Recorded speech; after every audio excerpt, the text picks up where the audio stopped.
मेरे प्रियो, मैं ये सोचती हूँ कि परमेश्वर हमारे भविष्य को जानता है, हमारे आने वाले हर एक बातों को जानता है। उत्पत्ति 3 अध्याय में हम देखते हैं कि जब आदम हवा ने उस फल को खाया, उसके बाद उसे मालूम हुआ कि वो अब नंगा है।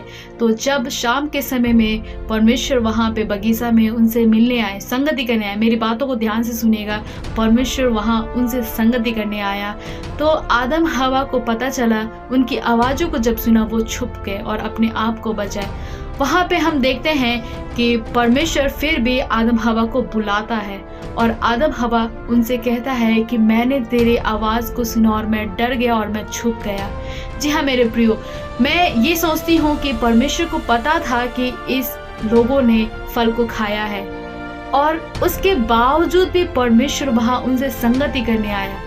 और उस समय में हम देखते हैं कि परमेश्वर फिर भी आदम हवा को खोज रहा था। मेरे प्रियो, हम हजारों गलतियां करते हैं, हम बहुत सारे पाप करते हैं, लेकिन फिर भी परमेश्वर हमें खोजता है। परमेश्वर चाहता है कि हम उस गलतियों को फिर परमेश्वर को बताएं, हमने जो किया है हम फिर भी उनके आगे रखें और वो फिर भी हमारे साथ संगति करने आता। उनका शुरू से लेके आज तक एक ही उद्देश्य रहा कि हम उनके साथ जुड़े रहे, हम उनके साथ संगति करे रहे। उत्पत्ति में भी आदम हवा के साथ परमेश्वर मिलने आया और दिन प्रतिदिन इंसान पाप में डूब गया, इसीलिए परमेश्वर ने एक लौता पुत्र को भेजा। नए नियम में हम देखते हैं एक लौता पुत्र को उन्होंने भेजा ताकि वो एक बेटा को कुर्बान करके हजारों करोड़ों अरबों बेटा को बचा सके। तो क्या उस परमेश्वर के साथ आप संगति करना नहीं चाहेंगे? वो परमेश्वर ने तो हमारे लिए अपने आप को त्याग दिया, अपने बेटे को त्याग दिया।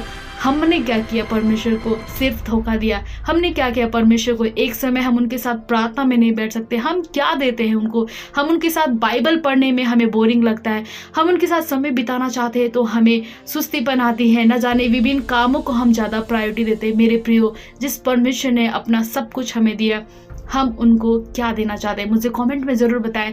मैं आपके लिए प्रार्थना करना चाहती हूँ, परमेश्वर आपके उस निर्णय में आपको बढ़ाए। प्रभु आशीष दे।